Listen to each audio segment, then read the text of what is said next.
Obrigado, João, também.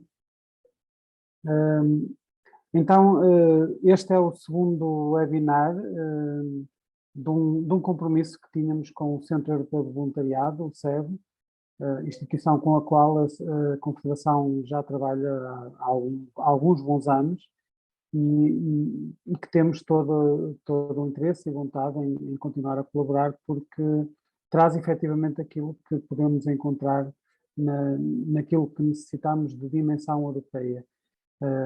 Há muito caminho a percorrer na área do voluntariado e a participação numa instituição de nível europeu dá-nos também acesso a muito do que se vai vivendo e construindo, digamos assim, lá fora.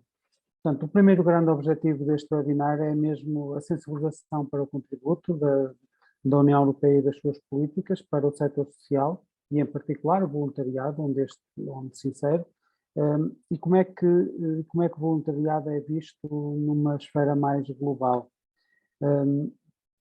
Este encontro, que se pretende que seja de facto também feito de muito debate e de muita interação convosco, terá de facto dois intervenientes aos quais agradecemos desde já, em nome da CPV, pela possibilidade de participação. À doutora Isabel Martinho, que vem da representação em Portugal da Comissão Europeia, e ao Guilherme Gigante, um jovem do Corpo Nacional de Disputas, que também é uma associação que está connosco confederada. Cada um trará a sua visão muito específica do seu trabalho e da sua área de implantação, mas temos a certeza que, quer com esta visão europeia, quer com a visão dos Objetivos do Desenvolvimento Sustentável aplicados precisamente a esta dimensão europeia, sairemos mais ricos daqui. Acima de tudo, contamos também muito depois com as vossas questões e com o vosso empenho para que este debate possa dar frutos e possa ser muito útil para todos, está bem? Quero agradecer-vos então uma vez mais pela presença e até já. Susana, penso que darás agora a palavra e daremos início aos trabalhos. Obrigado. Obrigado, Miguel. Sim, vamos então iniciar com a doutora Isabel Martinho, é conselheira política da representação da Comissão Europeia em Portugal, é formada em Ciência Política pela Universidade Livre de Bruxelas, integrou o Conselho da Europa em 1992, tendo depois trabalhado na Comissão Europeia em 2000. De 2016 a 2021, integrou o Departamento de Assuntos Globais e Multilaterais, sendo chefe de divisão adjunta da equipa que se ocupa das missões de observação eleitoral na União Europeia, e em setembro de 2021 juntou-se à secção política da representação da Comissão Europeia em Portugal. Por isso, doutora Isabel, passo-lhe a palavra. Muito obrigada, boa tarde. Queria agradecer à Confederação Portuguesa de Voluntariado a organização deste webinar, pedir desculpa pela ausência da representante da Comissão Europeia, Sofia Moreira de Sousa, que foi chamada a uma reunião à qual tinha que estar presente. Vou tentar também responder aqui ao que me pediram, que é assim um bocadinho vasto, de vos dar um pouco uma ideia das prioridades da Comissão Europeia para este mandato, da Presidente von der Leyen, que foram evoluindo, que incluem um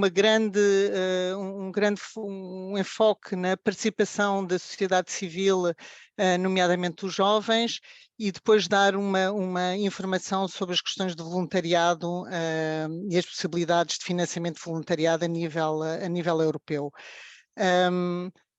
Não sei se sabem, às vezes Bruxelas parece muito longe, mas está sempre muito perto de vocês todos os dias. A Comissão Europeia, agora com a Presidente von der Leyen, funciona por períodos de 5 anos. Portanto, temos um programa e uma série de prioridades que foram definidas pela Presidente em 2019. Como podem imaginar, as prioridades têm sido envolvidas de muitos imprevistos e sobretudo, de urgências que, de certa forma, alteraram de alguma maneira aquilo que era o objetivo principal. A Presidente tinha definido em 2019 6 prioridades que continuam perfeitamente de atualidade e nas quais vamos inserindo as urgências que vão acontecendo.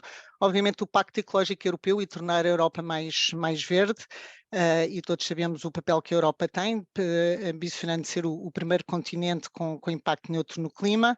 Uma Europa preparada para a era digital, uma economia ao serviço das pessoas, tentando tornar a Europa mais atraente para o investimento, oferecer uma Europa que promova a criação de empregos de qualidade, especialmente para os jovens e para as empresas.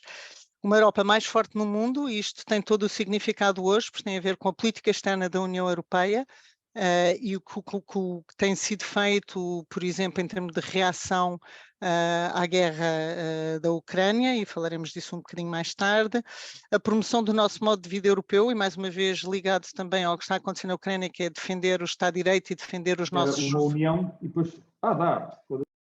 E defender os nossos valores e o Estado de Direito, e depois um novo impulso para a democracia europeia, em que falamos exatamente da participação cívica, a participação dos cidadãos no projeto europeu, que é um objetivo indispensável desta comissão, e no qual foi organizada a Conferência sobre o Futuro da Europa, onde provavelmente alguns de vocês estiveram implicados, e falarei também disso um pouco.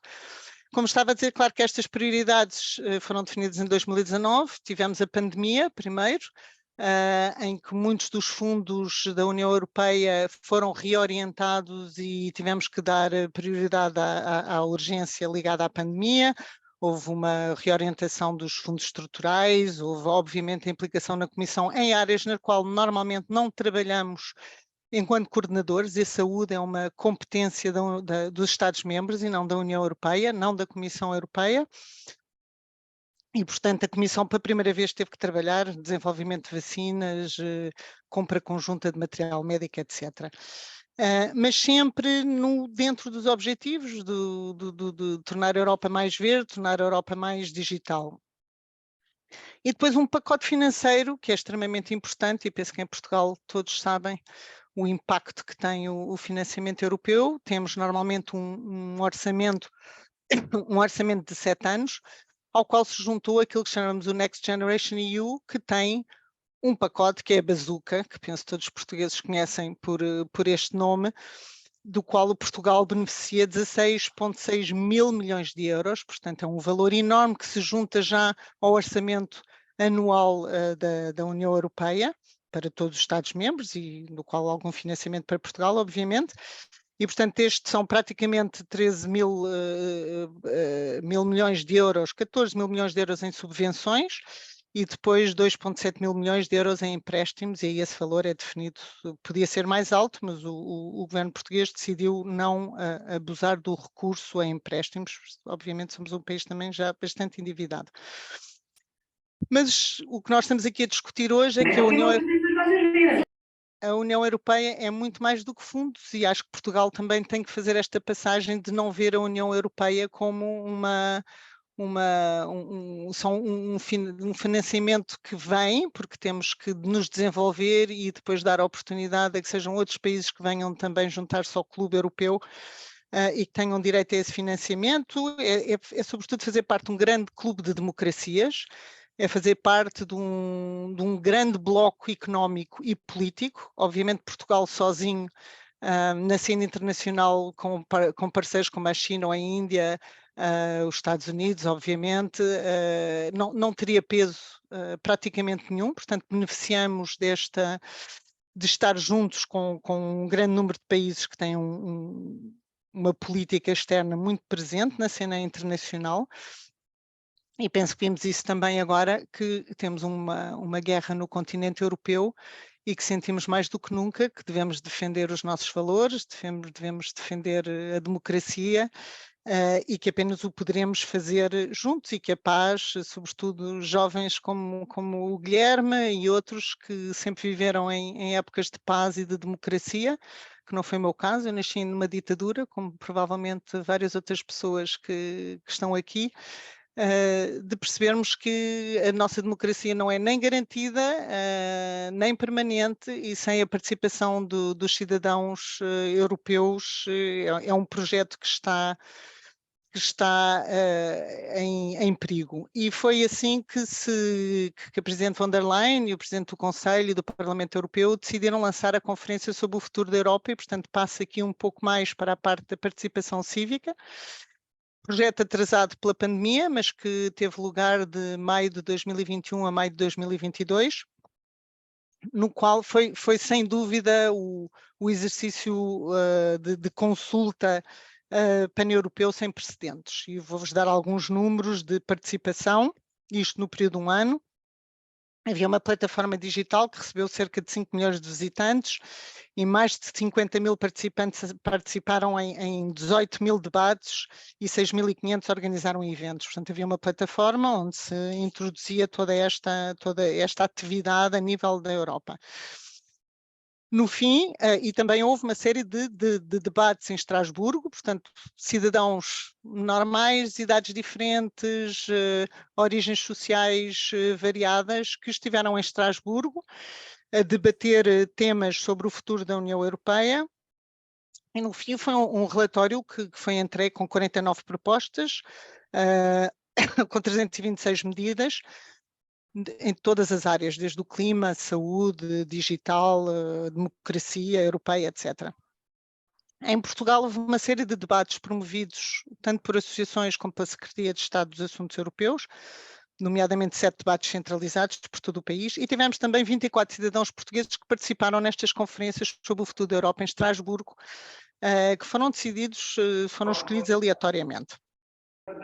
E, portanto, é interessante ver o que é que as pessoas falaram sobre a Europa, e a Comissão Europeia, muito firmemente, já adotou um documento em que faz a triagem das 49 propostas, com aquilo que a União Europeia já deu resposta, aquilo que está a preparar e ações que poderão ter lugar no futuro. E este exercício de consulta é para continuar. Portanto, a Presidente von der Leyen, no dia 14 de setembro, falou no Estado da Nação e já disse que este tipo de painéis de cidadãos vão continuar, provavelmente ligados a algumas temáticas, quando a Comissão estiver a preparar propostas legislativas, de fazer a consulta de cidadãos, que já o faz online, mas de ter esta possibilidade de fazer debates sobre temas que são importantes para o futuro. E realmente aqui, sobretudo para todos aqueles que vocês, estou a falar para quem já está motivado, mas a participação cívica e ativa nas nossas sociedades, tanto nacionais como a europeia, de facto terá que evoluir, e a Europa terá que cada vez mais atrair os europeus para o projeto, e os jovens. Quando vemos, por exemplo, agora na Itália, que mais de 50% dos jovens não votaram, e essa estatística infelizmente repete-se em vários países. Temos as eleições do Parlamento Europeu à porta em 2024, e um dos nossos grandes objetivos, certamente aqui no Parlamento Europeu e da representação da Comissão, é que haja uma grande adesão a estas eleições e que os jovens venham votar. Seria, para terminar, sobre o voluntariado, que obviamente é uma excelente forma de contribuir para as comunidades locais. E para vos falar de um projeto muito específico de voluntariado, dirigido para os jovens, que é o Corpo Europeu de Solidariedade. E aqui falarei para os jovens que estão presentes e depois para as organizações que também estão presentes. Portanto, o projeto do Corpo Europeu de Solidariedade é da faixa etária, aplica-se a pessoas de faixa etária entre os 18 e os 35 anos, forem projetos de ajuda humanitária. Podem inscrever-se e colocam os seus interesses, colocam um pouco o seu currículo, e depois ou ativamente procuram ofertas de voluntariado que estão já na plataforma, ou podem esperar também que, em função do seu perfil, haja organizações que os contactem. Dou sempre o conselho, sejam proativos, vejam propostas que vão sempre variando, de um dia para o outro vão aparecendo propostas. Este voluntariado não é remunerado, mas todos os custos são cobertos, portanto, desde as viagens, a alimentação, etc. Podem ter lugar na Europa e, se for no âmbito da ajuda humanitária, fora da Europa, e podem ter a duração entre 2 semanas e 12 meses. E em Portugal, a Agência Nacional para a Gestão do Programa Juventude em Ação está responsável por gerir este programa em Portugal. Para as organizações que estão presentes, podem fazer exatamente o mesmo processo, que é candidatarem-se a terem financiamento para receberem voluntários, e a Comissão Europeia, a União Europeia, vai financiar esses voluntários. Portanto, da mesma forma que os jovens podem ir à plataforma para se inscrever, vocês podem ir à plataforma, inscrever os vossos projetos, que podem ser em várias áreas. Notei aqui: incentiva à participação democrática, luta contra a exclusão social, proteção da natureza, promoção da saúde e do bem-estar, promoção da educação e da formação, etc. E podem fazer um pedido de financiamento para um projeto de forma a poderem atrair jovens, podem vir de outros países também trabalhar com vocês. Portanto, vou terminar aqui porque penso que o mais importante depois é termos uma discussão sobre isto. Tentei apenas dar-vos assim, muito rapidamente, uma ideia de começar do geral até ao concreto e estou disposta para qualquer pergunta que tenham. Obrigada. Obrigada, doutora Isabel. Eu também vou deixar aqui alguns links no chat daquilo que falou, para que possam rapidamente aceder aos websites, nomeadamente com o Europeu de Solidariedade da Conferência sobre o Futuro da Europa. Eu já vou colocar. E, no entretanto, se calhar passaríamos para o Guilherme e, no fim, fazíamos aqui um pequeno debate, um pequeno diálogo. O Guilherme também está connosco, o Guilherme Gigante, em representação do CNE, Corpo Nacional de Escutas, também confederada da Confederação Portuguesa de Voluntariado. O Guilherme, dentro do movimento escutista, integra o Departamento Nacional dos ODS, Objetivos de Desenvolvimento Sustentável, tem 19 anos, vive na Covilhã e frequenta a licenciatura em Ciências Políticas e Relações Internacionais na Universidade da Beira Interior. Então, desde já, olá a todos. Obrigado pelo convite à CPV, por organizar o webinar. Eu gostava de começar por fazer uma pequena abordagem ao termo voluntariado, para depois fazer a ligação com o escutismo. O voluntariado, muito resumidamente, traduz os valores fundamentais da justiça, solidariedade, inclusão e cidadania, que também acabam por ser os eixos da ação em que a Europa e a União Europeia se fundamentam. E são mesmo esses fundamentos que são a base do escutismo, ou seja, de forma muito resumida, o voluntariado é a base do escutismo, é o voluntariado que torna o escutismo possível, porque desde as reuniões a nível local até aos projetos e aos grandes eventos a nível europeu, a nível mundial, se quisermos, são os voluntários o motor do movimento, por assim dizer. E o escutismo, sendo um movimento líder na educação, acima de tudo não formal, dos jovens, permite que os mesmos sejam cidadãos ativos, geradores de mudança positiva nas suas comunidades e no mundo, através de um sistema de valores comuns, muito associado também à construção da União Europeia, principalmente o sistema de valores comuns. Para vos dar alguns números, a nível europeu somos cerca de 2 milhões de escuteiros, distribuídos por 68 associações nacionais, 40 organizações, pronto. A nível mundial somos 57, 60 milhões e a nível nacional somos por volta de 60 mil. Portanto, isto acaba também por traduzir que temos algum peso na sociedade civil, principalmente como voluntários. Agora, como é que nós relacionamos no CNE o voluntariado e a dimensão europeia? Eu gostava-vos de dar um exemplo concreto. E a Susana pegou no tema apresentou-me como membro do Departamento Nacional para os ODS. E nós, na equipa nacional para os Objetivos de Desenvolvimento Sustentável, criámos o projeto que é o Compromisso 2030. O Compromisso 2030, acima de tudo, é a forma que nós temos de implementar a Agenda 2030, os 17 Objetivos de Desenvolvimento Sustentável, no Corpo Nacional de Escutas. O departamento começou há cerca de 5 anos, mas foi em 2021 que a plataforma portuguesa das ONGD implementou o projeto por uma Europa aberta, justa e sustentável no mundo, que foi no período da presidência portuguesa do Conselho da União Europeia, entre janeiro de 2021 e junho de 2021. O objetivo deste projeto foi aumentar o apoio público a políticas europeias abertas, justas e sustentáveis, especialmente em relação à Agenda 2030, à cooperação para o desenvolvimento, aos direitos humanos e ao espaço da sociedade civil.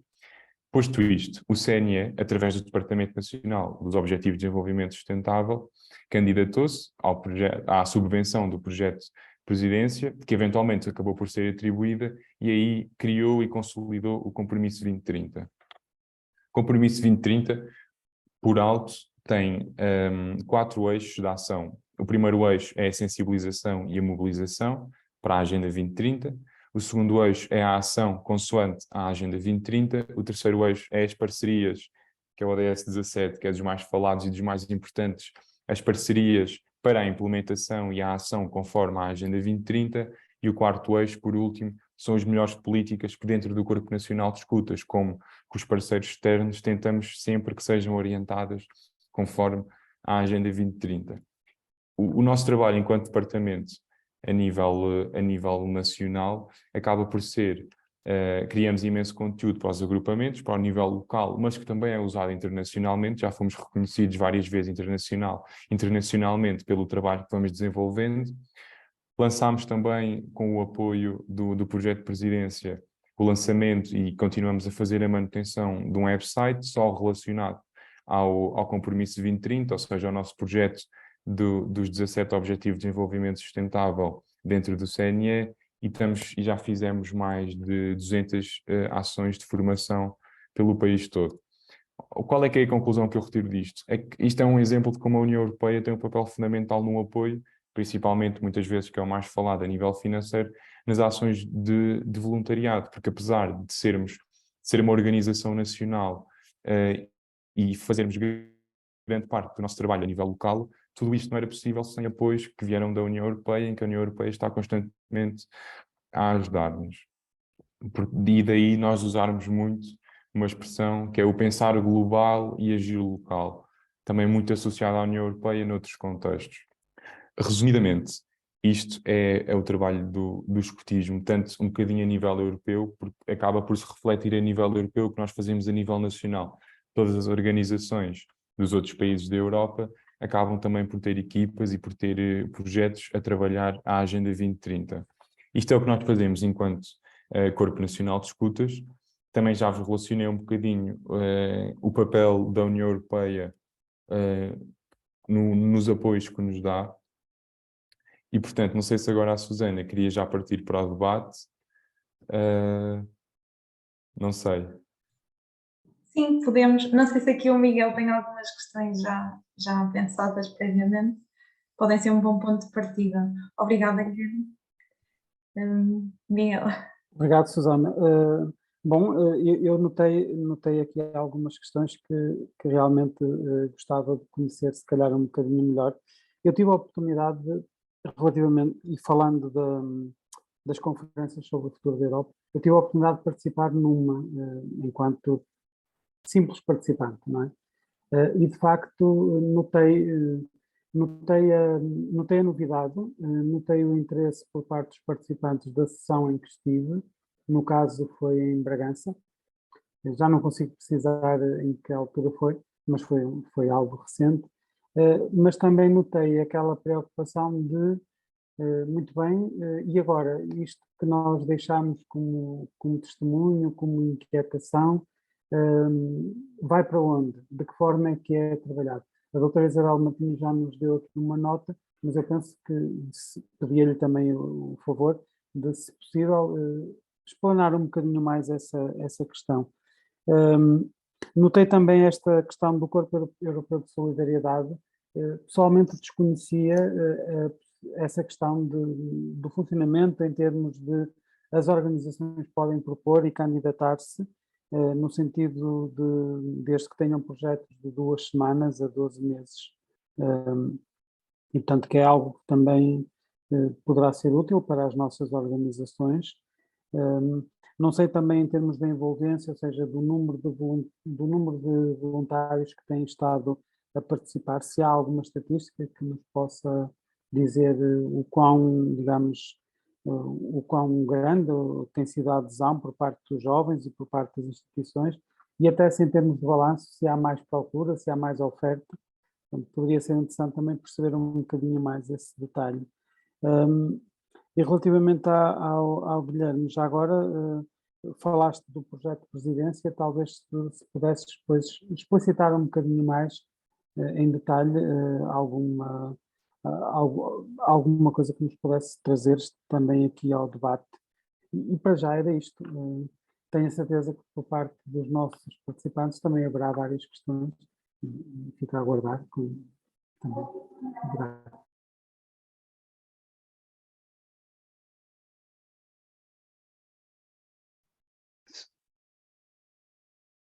Força, força. Esperamos outras perguntas ou começamos a tratar do... Podemos começar por responder a estas e depois aguardar mais perguntas. Ok, portanto, relativamente às perguntas do Miguel, eu estive em Bragança, o de Bragança foi organizado pela Comissão Europeia, por acaso foi uma das minhas tarefas quando cheguei aqui à representação, portanto é bom ter assim um feedback. Fizemos um esforço enorme, tenho que confessar, quando cheguei aqui à representação, um dos objetivos principais foi de atrair, de não ter debates por ter debates, mas ter debates que tenham um mínimo que tenham um significado e que possam contribuir para uma reflexão sobre qual é o nosso papel em vários temas ligados onde a União Europeia trabalha e, sobretudo, trazer os jovens. E trabalhámos muito com a Associação de Estudantes em Bragança e com o Politécnico, e tínhamos uma sala cheia de jovens, que é algo que nós cada vez queremos mais, e houve uma grande participação. E claro que a discussão agora é o futuro, o que é que vai acontecer depois destes debates e depois de toda a expectativa que foi criada, porque no fundo pediu-se aos europeus o que é que vocês pensam em várias áreas, e é abrir uma caixa de Pandora, porque obviamente todas as pessoas têm interesses diferentes e vão fazer propostas às vezes que são possíveis e outras que não são possíveis, e tocaram também num botão que vai dar muito que falar, que é a eventual reforma dos tratados da União Europeia, mas isso deixaremos depois para o lado político resolver. Agora, o que eu acho que é muito genuíno é esta vontade de ouvir os europeus, e isto não pode ser uma coisa em geral. Uma coisa é a Conferência sobre o Futuro da Europa e aquilo que vai continuar a ser feito neste âmbito. Por exemplo, vai já haver no dia 2 de dezembro, se não me engano, ou 2 ou 7 de dezembro, outro plenário em Estrasburgo, com uma parte dos participantes das conferências a nível europeu, para dar um feedback em relação a estas 49 propostas e para mostrar que não foram esquecidas nem que ficaram. Portanto, já há uma listagem de uma comunicação que eu vos posso enviar também o link, em que já está escrito das várias propostas aquilo que já está a ser feito, aquilo que já está no pipeline e aquilo que realmente tem que se pensar, se calhar, para o futuro.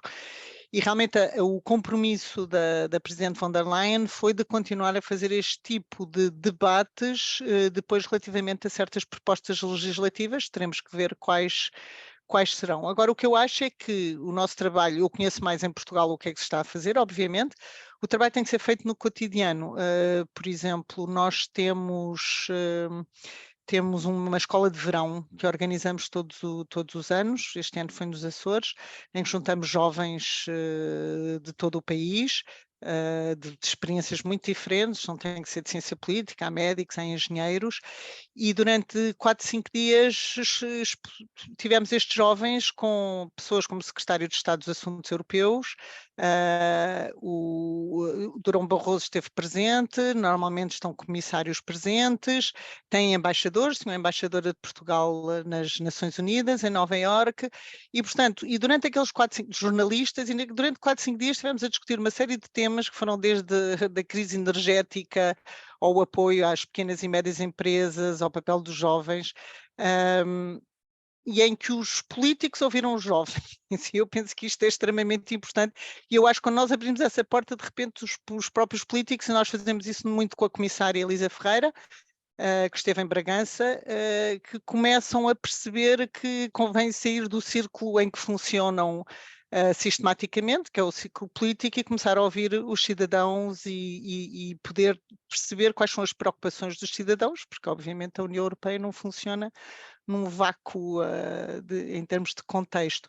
E, portanto, nós temos tentado, eu acho que a continuação da Conferência sobre o Futuro da Europa depende também daquilo que vai ser feito nos Estados-membros. Por exemplo, nós, durante o Estado da Nação, o discurso do Estado da Nação, fizemos no Palácio da Foz um evento em que estiveram mais uma vez uma série de jovens, juntamente com o corpo diplomático dos Estados-membros, Secretário de Estado dos Assuntos Europeus, a representante da Comissão Europeia, e mais uma vez ouvimos todos em direto o discurso e depois falámos o que é que faltou neste discurso, o que é que estava presente, o que é o futuro, o que é que os jovens acharam.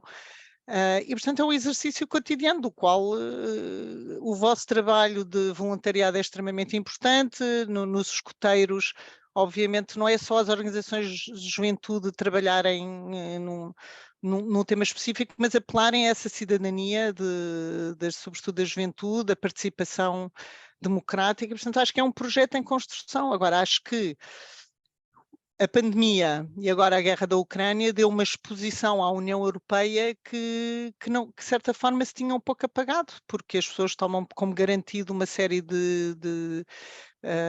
tomam por garantida a sua democracia, a paz, financiamentos que vêm e de repente houve uma chamada de atenção de que a Europa pode trazer uma enorme mais-valia. O que é que teria sido de Portugal sem as ajudas socioeconómicas numa altura em que a população portuguesa sofreu grandes dificuldades e, por exemplo, a comprar vacinas. Portugal no mercado internacional não teria encontrado vacinas. E, portanto, agora vem a guerra e sentimos-nos, se calhar, mais protegidos por estar a fazer parte de um grande clube que pode fazer um pouco mais frente à Rússia. Fazemos parte das sanções. Pronto, portanto, isso é uma construção. O que é que vem aí? Eu acho que vem o que já existe, sobretudo a nível dos países, esta consciência que o projeto europeu não pode existir em Bruxelas, não deve existir só em Bruxelas de maneira nenhuma, e os movimentos populistas nas várias eleições europeias têm indicado o que é que vai acontecer à Europa se nos desligarmos deste projeto que é de todos nós. Portanto, eu acho que há uma série de eventos infelizes que se calhar trazerão à consciência dos cidadãos e também dos jovens esta necessidade de participar mais. Portanto, acho que isso depende de nós também. Não é sempre esperar que venha alguma iniciativa de fora, é nós à nossa volta também propagarmos esta ideia que temos todos que participar e que temos que nos envolver politicamente, socialmente, em vez de ficar em casa a reclamar. E, portanto, eu penso que neste último ano avançámos muito. Em relação ao Corpo Europeu de Solidariedade, eu teria que arranjar mais informação e isso, e mesmo durante este debate vou tentar ter, porque não tenho de facto, é um projeto relativamente recente. Sei que tem que se calhar a Teresa Paiva tem mais informação do que eu, portanto, ótimo, assim partilhamos a tarefa. Podemos passar a palavra, exato. Posso? Então é assim, eu tenho informação de facto, porque nós na APCC, a Associação Portuguesa de Paralisia Cerebral de Coimbra, a Associação de Paralisia Cerebral de Coimbra agora quebrou o portuguesa, já temos de facto um gabinete de voluntariado há muito tempo e desde 2009, que foi o início não do SES de facto, mas era o voluntariado europeu antes deste Corpo Europeu de Solidariedade, já tinha voluntariado europeu e, portanto, nós somos acreditados tanto do ponto de vista da recepção de jovens estrangeiros que queiram fazer voluntariado na nossa associação, quer de envio de jovens que queiram fazer noutras associações estrangeiras e nós fazemos a ponte entre parceiros, de facto, que tenham projetos. Não é obrigatório, portanto, qualquer voluntário jovem que queira fazer entre os 18 e os 30 anos, que queira fazer voluntariado fora, não precisa de uma instituição de envio. Mas de certa forma eu aconselho porque se acontece algum problema há sempre uma ligação mais portuguesa entre esse jovem, sobretudo se for para países, embora a língua seja obrigatória, seja o inglês, sabemos que há muitas instituições que dizem que sim, que dominam, mas depois não falam.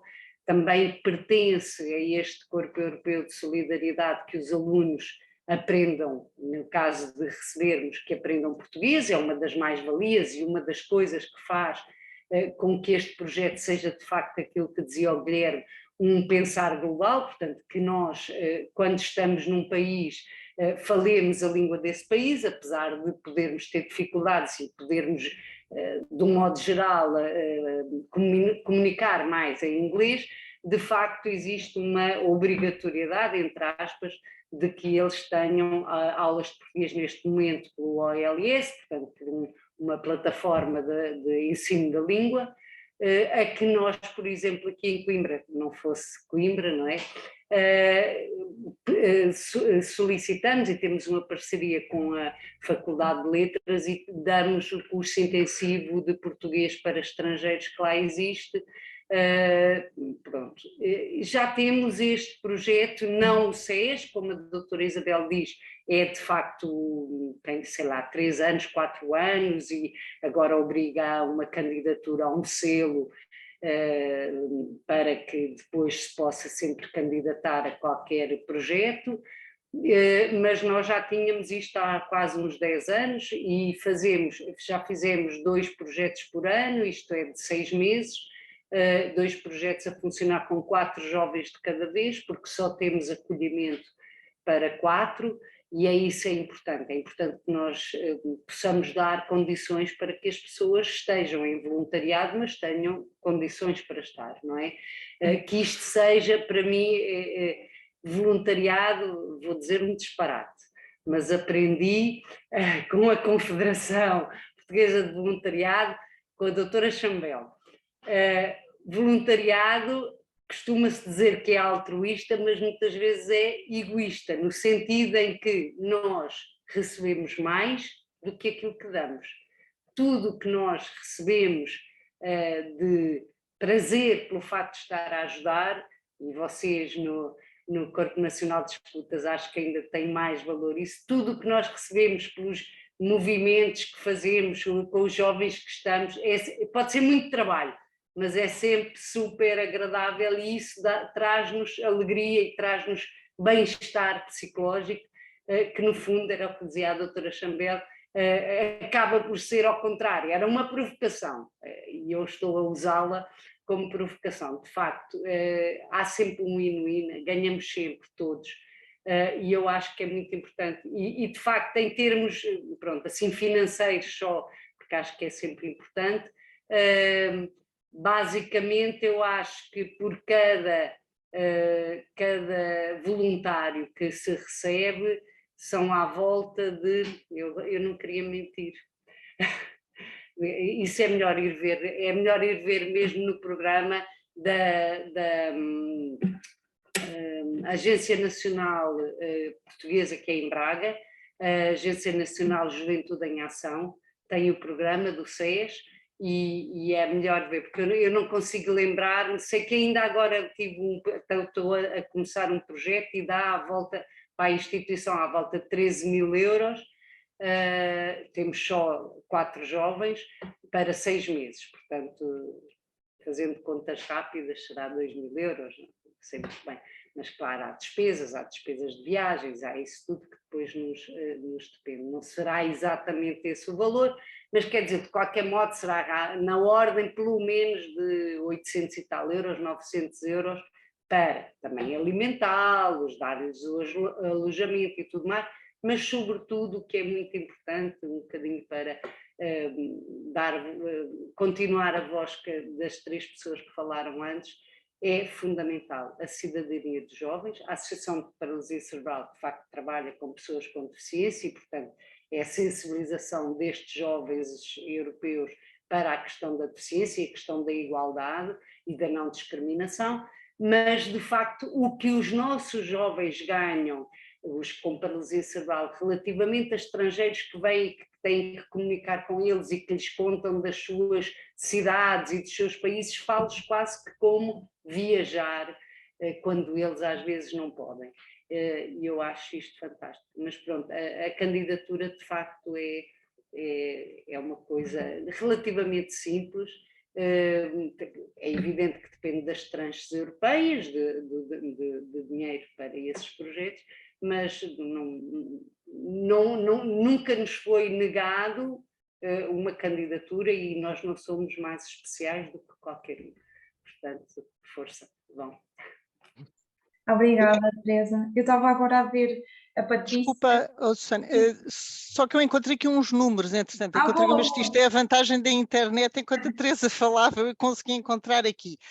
Para o período 2018-2020, houve, portanto, à volta de 456 mil jovens que demonstraram interesse na plataforma em irem em voluntariado. À volta de 56 mil oportunidades foram criadas por organizações e à volta de 1.173, ou seja, isso não é à volta, é 1.173 de voluntários foram neste programa.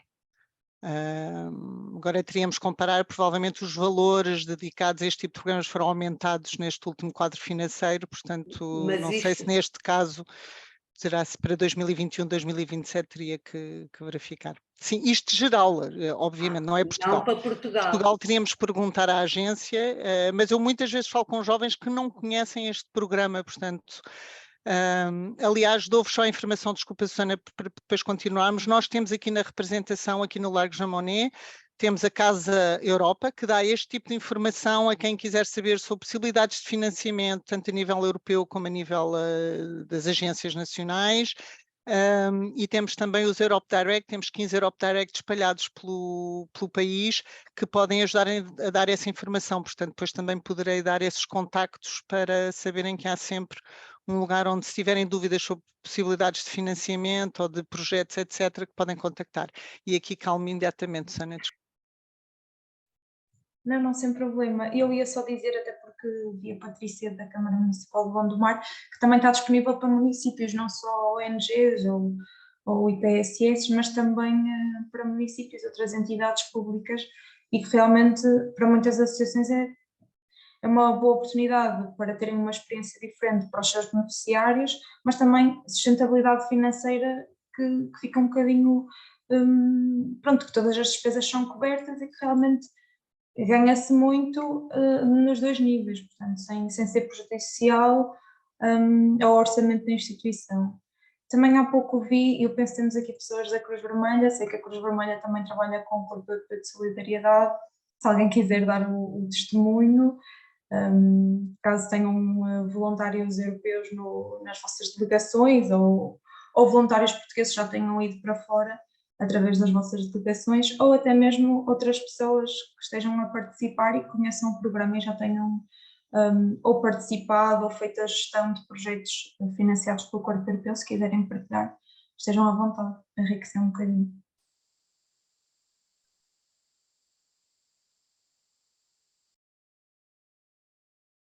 Também temos no chat a Ana Bornei do Algarve, do Europe Direct Algarve, portanto, quem for dessa região já tem os contactos e eles fazem parte da rede Eurodesc, que é uma rede de multiplicadores que fala um bocadinho sobre as oportunidades europeias, para os jovens sobretudo, portanto, há em várias regiões do país. Também dizer que o Corpo Europeu de Solidariedade, como penso que outros programas de financiamento da União Europeia são muito inclusivos, portanto têm como público-alvo até jovens com menos oportunidades ou com poucas oportunidades, havendo financiamento extra para acompanhar e dar uma mentoria reforçada a esses jovens, e também organizações que estejam sediadas em locais mais rurais ou por exemplo nas ilhas que à partida tenham mais facilidade de acesso ao financiamento, portanto é uma boa oportunidade. Entretanto, havia uma outra pergunta para o Guilherme que não sei se foi respondida. Não, aproveito para responder agora. E antes de responder, acabava só a intervenção naquele comentário do voluntariado ser um bocadinho egoísta. O nosso fundador, o Baden-Powell, o fundador do movimento escotista, costumava dizer que o melhor meio para alcançar a felicidade é contribuir para a felicidade dos outros. Isso vai um bocadinho em contra ao egoísmo, entre aspas, do voluntariado. Voltando ao projeto de presidência, que há pouco se calhar pode não ter ficado assim tão claro, no que é que consiste o projeto de presidência que nos apoiou a nós, enquanto movimento voluntário, neste caso, para nós, o Departamento Nacional dos Objetivos de Desenvolvimento Sustentável, desenvolver mais, e agora passa a redundância, o tema do desenvolvimento sustentável a nível nacional. Durante o período da presidência portuguesa do Conselho da União Europeia, entre janeiro e junho de 2021, a plataforma portuguesa das ONGD, Organizações Não Governamentais para o Desenvolvimento, implementou o projeto Por uma Europa aberta, justa e sustentável no mundo. E o principal intuito do projeto era aumentar o apoio público a políticas europeias abertas, justas e sustentáveis, como diz o nome do projeto. E principalmente o foco era sempre a Agenda 2030, que até 2030 esperemos que seja um tema debatido, trabalhado e, em último caso, e ainda bem que, se assim for, ainda bem, a que se dê por concluída em 2030 significa que os objetivos foram todos alcançados e que o mundo realmente está, apesar de ser uma visão muito otimista, mas também não podemos ser muito negacionistas, e que o mundo está realmente melhor. Pronto, como estava a dizer, o objetivo do projeto era aumentar o apoio público para a implementação de políticas que, neste caso em concreto, visassem o desenvolvimento de temas como a Agenda 2030. O CNE, qual é que foi o papel do CNE aqui? O CNE aqui já tinha o Departamento Nacional dos Objetivos de Desenvolvimento Sustentável, era uma equipa relativamente reduzida, e o facto de ser um movimento voluntário, não podemos andar pelo país fora, dar formações aqui e ali, sem acabar as coisas por ficarem caras. O CNE o que fez foi o departamento candidatou-se ao projeto de presidência para ter apoios para continuar a implementação do trabalho que tem vindo a desenvolver.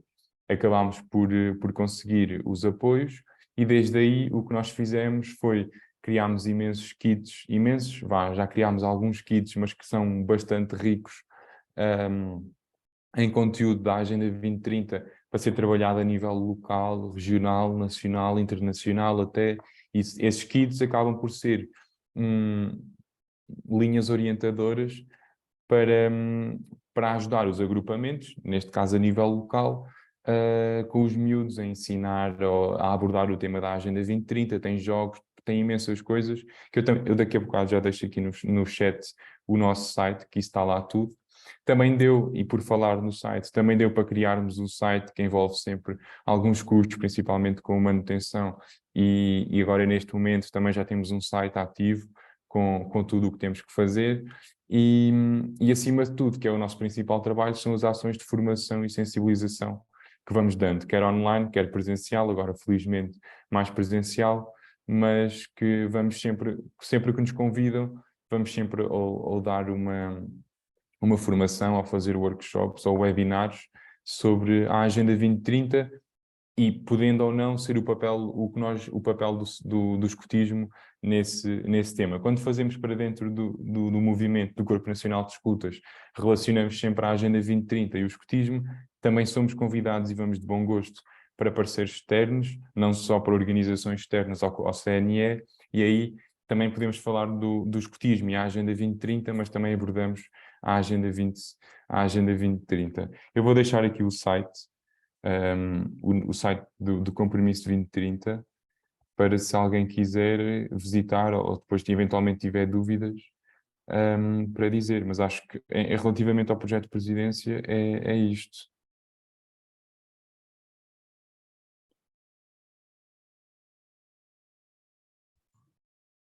Boa. Obrigada, Guilherme. Entretanto, sim, coloco o link no chat. Eu já estive à procura, mas não encontrei, por isso é que também não deixei. Mas se conseguires colocar, ótimo. Miguel. Bom, eu, da parte das questões que coloquei, fiquei bem mais esclarecido e obrigado aos dois, em particular à doutora Isabel Martins também por ter encontrado umas estatísticas que nos deu um bocadinho a noção da dimensão do Corpo Europeu de Solidariedade.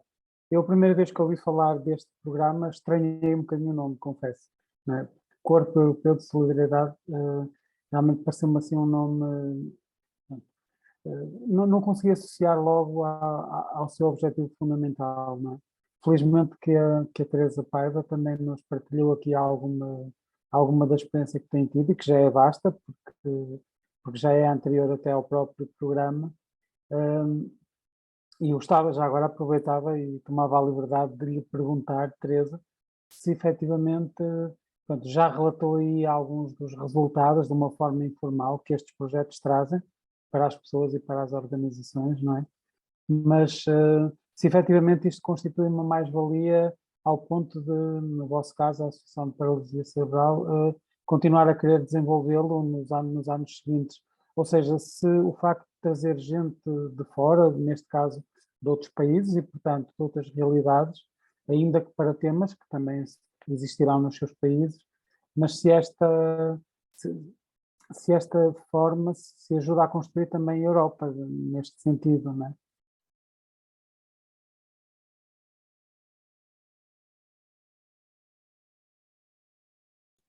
Estava aqui com um problema técnico. Sim, eu considero, bem, mas também me ficaria mal porque eu fui quase a fundadora do voluntariado cá e tem a ver também com o meu projeto europeu. Eu própria fui há 30 anos voluntária da Cruz Vermelha, mas fui para a Itália. E tive lá 2 anos e foram se calhar os melhores anos da minha vida. Não se pode dizer isto, porque entretanto sou mãe, pronto, há uma série deles, mas aqueles marcaram-me e acho que foi muito importante e cresci muito nesse ponto de vista, quer de perceber o que era a Europa, na altura ainda por cima foi quando havia outra guerra, do lado da Jugoslávia, ex-Jugoslávia, e portanto mesmo do outro lado de Itália, não é? E de facto foi fantástico. Houve pessoas que fugiram da Albânia e que vieram a pé da Albânia para a Itália, só com uma ideia para verem o que é que eles diziam. Quando as linhas passassem de duas linhas, portanto, de um binário, para várias que já estavam em Trieste. Eram que pessoas refugiadas sabiam que já estariam em Itália quando passasse de uma linha só com dois binários para vários binários. E, portanto, eu acho que isto enriqueceu muito e tentei promover sempre na associação o voluntariado a nível nacional. Portanto, como eu disse, começámos com voluntários jovens, voluntários aqui na instituição e continuamos com jovens estudantes universitários e não só, a virem com o que nós ganhamos muito convosco foi o facto de termos de facto agora um compromisso, sabermos que as pessoas só devem fazer X tempo de voluntariado para não se poder parecer com um emprego, nem criar essas expectativas, a questão da formação, isso aprendemos tudo convosco.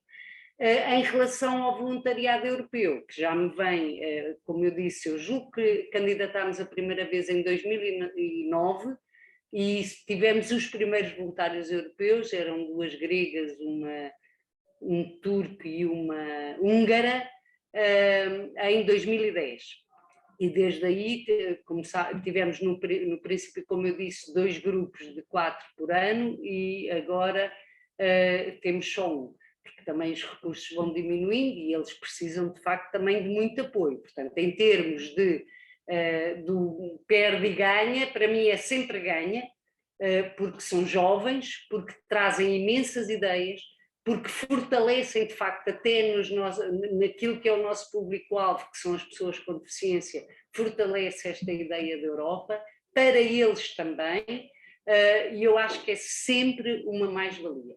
Em termos financeiros, eu também acho, e digo isto porque agora já não tive algum tempo na direção desta associação, e quando digo algum tempo é mais do que o tempo do Guilherme, de vida, mas agora já não estou e a atual direção continua a achar que é importante manter o voluntariado. Portanto, eu continuo a achar que é sempre, mesmo até financeiramente, o balanço é sempre positivo.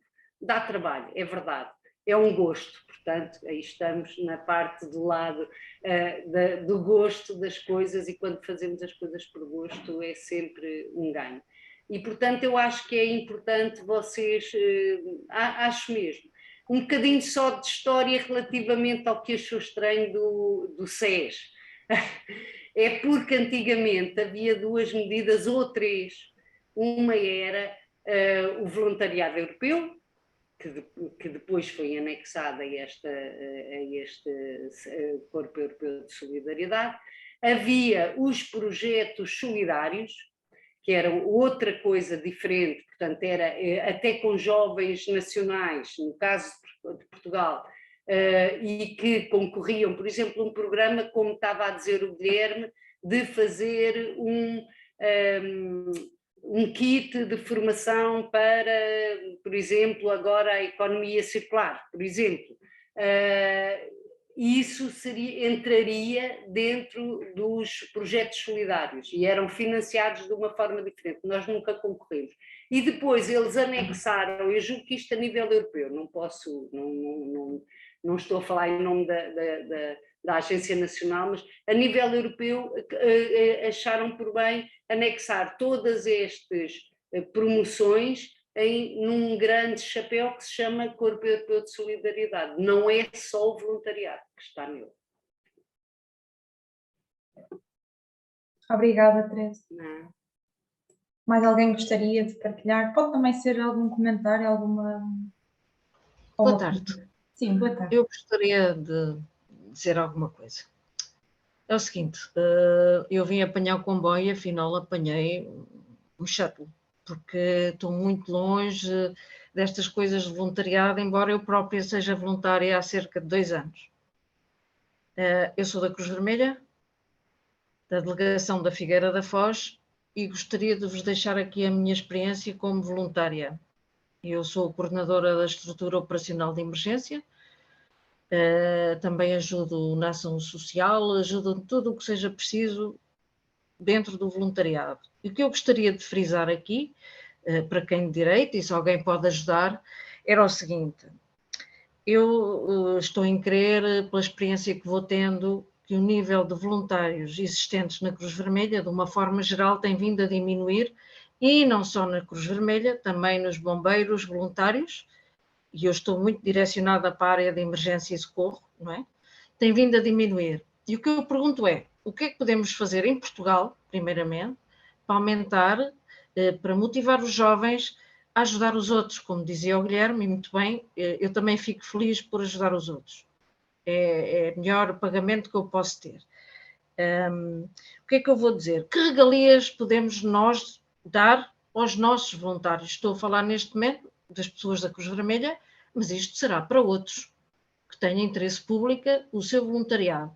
Por exemplo, este ano houve muitos incêndios, como sabem, e nós fomos ativados para ajudar nos incêndios. E eu pergunto, o que é que eu posso oferecer aos voluntários? Nada.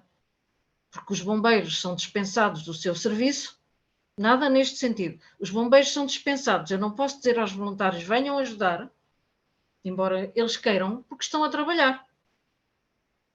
E a nossa delegação não pode justificar as faltas, nem pagar-lhes. Portanto, se os bombeiros têm direito à dispensa, por que não a Cruz Vermelha também? O seu papel é imenso também. Não vão combater o fogo com a mangueira, nem com outros artefactos, digamos, mas estão a transportar pessoas, a acartá-las ao colo, em macas, a tirá-las de locais de perigo. O que é que acontece? Tem que ser os profissionais. Não, continua. Pronto, tem que ser os profissionais a dar, além das horas de seu trabalho e compromissos que têm com os utentes, a dar mais horas. Eu pergunto, não será possível alguém, pessoas que estejam aqui presentes, tentar que essa desigualdade seja eliminada? Ponto número 1. Ponto número 2, porque é que as pessoas, os voluntários, da emergência da Cruz Vermelha não têm ou não tinham direito à isenção de taxas no meio de uma emergência, numa consulta médica, que os bombeiros também têm? E atenção, eu não estou contra os bombeiros, estou contra as coisas não serem equiparadas, não é? Estou a nivelar por cima e não por baixo. Depois, ponho aqui uma pergunta a este fórum, digamos. Como é que vamos aumentar os voluntários? Não só na área da Cruz Vermelha, que tem ação social e emergência, como em todas as outras áreas. Não sei se os escuteiros também notam uma diminuição ou não, e se noutras áreas da ação social também há uma diminuição. Mas eu penso que na Cruz Vermelha está a haver uma diminuição. E eu pergunto o que é possível fazer e conto com a vossa ajuda. Obrigada. Eu pediria agora a palavra, se não se importarem. Eu, enquanto jovem, tenho 17 anos, sou voluntária na Santa Casa da Misericórdia de Ceia, sou escoteira e pertenço a uma associação de estudantes, também é voluntária. Muitas vezes, pelo que eu venho a reparar, não é a falta de jovens não quererem voluntariar-se, mas acho que cada vez mais há uma certa falta de informação acerca de onde podemos fazer voluntariado. Porque vamos a ver, isto também é bastante positivo para nós, porque depois, com o currículo, com as soft skills que nós vamos adquirindo ao longo do voluntariado, também nos vai favorecer bastante, apesar de não ser monetário. Pelo menos eu passei o verão a fazer o voluntariado, e agora também ainda continuo a fazer em algumas áreas. E acho que é mesmo um bocado à base da falta de informação, do não saberem que também pode os ajudar, mesmo não sendo remunerado. Acho que é um bocado à base disso. Obrigada, Andreia. Mais alguém quer ajudar aqui a responder? Eu Eu posso. posso. Força, força, força, força. Então, a nível do voluntariado específico da Cruz Vermelha, corrija-me se estiver errado, mas acho que tem um pequeno problema. Acaba por ser um voluntariado muito específico. Ou seja, não é uma pessoa qualquer que pode ir para lá, tem que ter o mínimo de conhecimento dentro da área, digo eu. Corrija-me se estiver errado, porque quem sabe isso é você e não eu. Acho que a nível do voluntariado como um todo, um grande problema que estamos a ter é a disponibilidade. Se querem jovens ao tempo letivo, dá para ver, eu participo em programas de voluntariado e Erasmus e mais não sei o quê. Não importa. O que importa é que você vê um programa a partir de setembro, é difícil me arranjar jovens. Enquanto no verão ainda consegue. Como a Andréia disse antes de mim, passou o verão inteiro a fazer voluntariado. Felizmente há muitas pessoas assim. Agora, quando o verão acaba, fazem o quê? Pronto. Aí terá um problema. Outro é a nível de certificados e soft skills, mas não sei o quê. Porque, infelizmente, hoje em dia é muito, muito importante o que está no nosso currículo.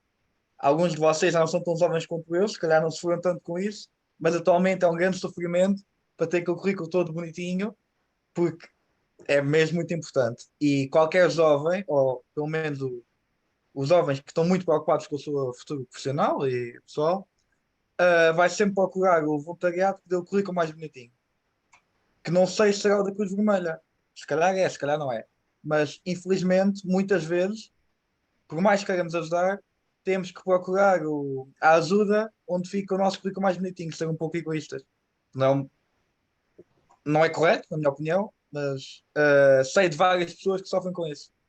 Portanto, alertava um bocadinho para isso, a nível de necessidades de, se calhar, remodelar um bocadinho o sistema de como atribuímos certificados e currículos, porque acaba por tirar muitos possíveis voluntários a pequenas instituições que não têm a capacidade de promover e de criar certificados, porque não têm pessoal para isso, e acaba por pronto, tirar voluntários de onde são precisos, na minha opinião. E falando também um bocadinho contra mim, eh, eu fui informada a Maria João, a Maria Botes, aliás, acerca deste webinário, perguntei logo, entregam certificado? E disseram, em princípio, sim. Então eu fiquei, ok, então olha, contem comigo. Porque é aquela cena do currículo, temos que ser sinceros. Guilherme, querias Bom, dizer alguma coisa? eu gostaria de só dizer aqui uma coisa acerca da Cruz Vermelha. A Cruz Vermelha atua em muitas áreas. Apenas na área de emergência é precisa formação específica. Em termos de ação social, não é necessária a formação específica, embora seja conveniente alertar as pessoas para determinados assuntos. O que eu quero dizer aos jovens que estão aqui presentes é que realmente estes dois jovens parece que se preocupam imenso com o seu currículo, e isto tem a ver com como é que eu digo, a competição que há hoje em dia para entrar na faculdade, para ter oportunidades de trabalho que não existia no meu tempo. Portanto, eu compreendo. Normalmente as instituições que têm jovens voluntários têm que ter a capacidade de passar um certificado, ou um diploma, ou seja, o que for da sua participação. Mas o que eu noto, e notava também quando eu era jovem, que é muito difícil dar voluntariado. Acho que devia ser mais fácil e permitir a instituições como a Cruz Vermelha acolher muito melhor e de uma forma mais, digamos, facilitada a vinda de jovens voluntários. Mas isso deve passar-se em todas as instituições, digo eu. Obrigada. Obrigada, Margarida. Posso falar agora? Oi? Estão-me a ouvir? Sim, sim. Então, Teresa pode falar, depois passamos a palavra ao Guilherme. desculpa, Guilherme. Então, mas ele estava primeiro que eu. Vá, Não, pode força, trocar o força, meu- força. Pronto, a minha ideia passa exatamente por aquilo que disse o João Brás e que é fundamental, e isso aprendi de facto com a Confederação Portuguesa de Voluntariado. Desde que organizamos com os compromissos que são assinados quer pelas direções, quer pelo voluntário, com tudo o que ele tem a fazer, quais são os seus direitos e os seus deveres, não é?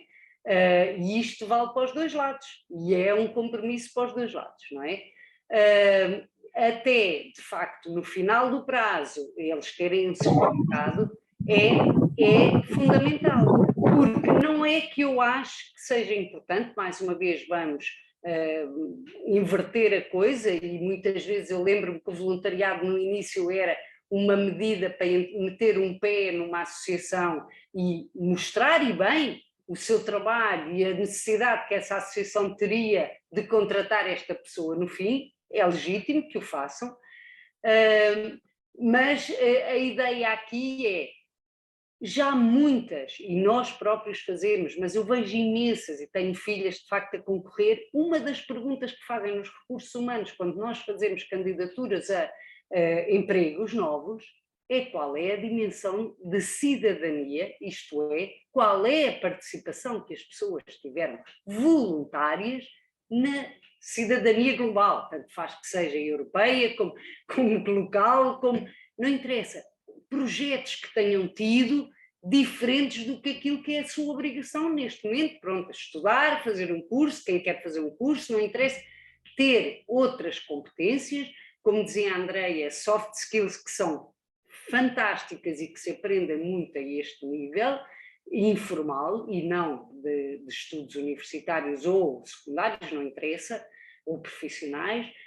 O que é uma verdade é que temos é que organizar bem, e para organizar bem, como diz a Margarida Duarte, de facto é preciso um gabinete de voluntariado e é preciso estarmos, é muito trabalho, é verdade que é, para dar os seus frutos é muito trabalho, mas aí lá vamos nós também ao desenvolvimento sustentável, os painéis solares e não sei o quê, primeiro que deem retorno económico ou energético, demora tempo, precisamos de ver além, precisamos de ser, não podemos ver as coisas no momento presente, temos que ver a 10 anos, talvez, se calhar. Desculpa, Guilherme. Não há problema. Eu, curiosamente, ao preparar a intervenção para hoje, eu selecionei aqui os três, a meu ver, mas acho que é uma opinião um bocadinho consensual, os três problemas do voluntariado. E, mais uma vez, são a nível nacional, mas que tendo em conta os quadros de integração hoje de Portugal na União Europeia, grande parte dos assuntos, o que se passa a nível nacional, reflete-se também um bocadinho a nível europeu. O grande problema do voluntariado, e eu já ando nisto há alguns anos, e acabo por sentir isso, é a falta de voluntários para o número de projetos que existem. E o que acontece muitas vezes é que os voluntários acabam por se cruzar em vários projetos. Não há uma solução, ou seja, se calhar a solução mais rápida que podemos fazer isso, e hoje em dia é uma discussão que se tem, é os incentivos, e vamos dizer às empresas para incentivos e com horas pagas para os trabalhadores, para irem fazer voluntário, isto e aquilo. Só que o problema disso é que estamos a pensar a curto prazo. E eventualmente, quando os incentivos deixarem de cair na conta ao fim do mês, o voluntariado também acaba. E não estamos a criar voluntários, estamos a criar voluntários temporários. E não é isso que queremos, nós queremos criar voluntários a longo prazo. E aí só pode vir com uma mudança de mentalidade, quer a nível pessoal, dos voluntários, em que vão ter que ir fazer voluntariado sem esperar que ao fim do mês trabalhem menos 10 horas ou que ao fim do mês tenham mais X dinheiro na conta bancária, e uma mudança de cultura a nível empresarial na articulação que tem que fazer com os objetivos da empresa e com os objetivos da sociedade civil, em que o elo de ligação é o voluntariado com os trabalhadores. Eu acho que a solução para este problema tem que passar por aí e não pode passar por incentivos, apesar dos incentivos funcionarem bem a curto prazo, em que podemos pagar aos trabalhadores para irem fazer voluntários, podemos criar campos de férias no verão e os trabalhadores vão de férias, com férias pagas, tudo mais e não sei o quê, para fazer voluntários, mas não estamos a criar voluntariados. Aí sim, acho que se pode usar a palavra o voluntariado egoísta. Acho que é o melhor termo para usar a palavra.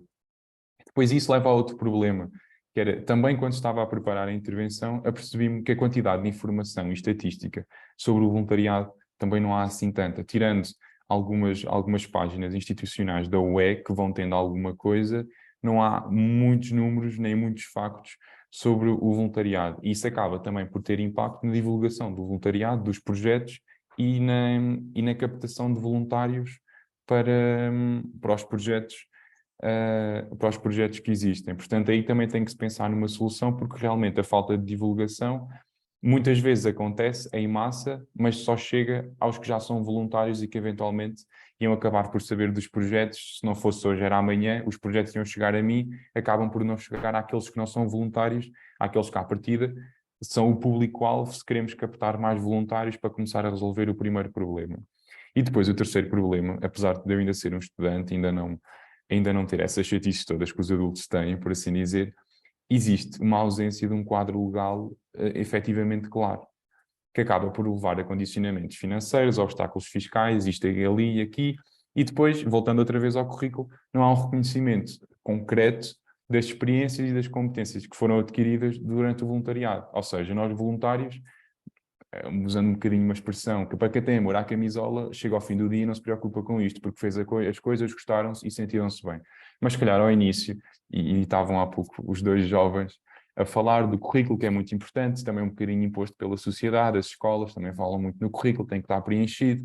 Agora, os primeiros empregos, queremos nos candidatar a um primeiro emprego, qualquer emprego vai pedir experiência de emprego, ou seja, acaba por ser um bocadinho chato e o currículo tem um peso diferente. E aqui levanta-se a pergunta se será que estas situações todas revelam a necessidade de, entre aspas, profissionalizar, entre aspas, volto a referir, o voluntariado com o objetivo de ser devidamente reconhecido e acessível a nível fiscal e legal, ou seja, criar uma espécie de, não de currículo só de voluntariado, mas uma rede de voluntariado muito mais clara e concreta para quem quer fazer, para quem ter acesso à informação, para quem quer ser reconhecido, mais uma vez, entre aspas, porque o voluntariado não é suposto ser reconhecido. Ou seja, acho que, acima de tudo, as várias intervenções tocaram nos três problemas, que é a falta de voluntários para a quantidade de projetos que existe, que é a falta de informação e a forma como a informação é distribuída, e depois é a falta da ausência de um quadro legal para os voluntários.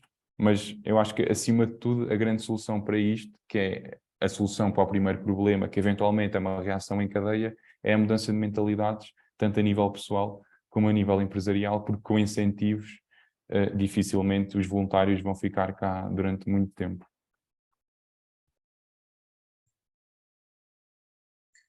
Obrigada, Guilherme. Eu penso que o Miguel agora quer falar. Só uma nota muito breve. Agradeço realmente a assertividade do Guilherme, foi fantástico, não é? A forma como resumiste aqui um conjunto de preocupações. E esta preocupação que a Margarida expressou de não... O que é que eu dou aos voluntários?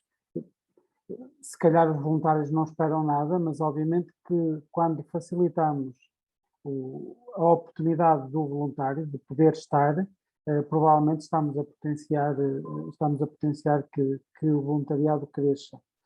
Eu também, com a ligação que tenho ao CNE, não quereria falar dos voluntários adultos no CNE, porque têm muitas exigências a nível formativo, portanto, se calhar toca ali na questão que a Margarida também colocou da Cruz Vermelha, que há áreas da Cruz Vermelha em que a exigência de formação é grande, e que o João Brás também reforçou, mas é verdade que no CNE é um todo para com os seus voluntários adultos. As exigências formativas são muito grandes. E pegava num dos dossiês que, de facto, a CPV tem tido em mãos já há alguns anos, que é a questão de uma legislação mais adequada, de um estatuto do voluntário.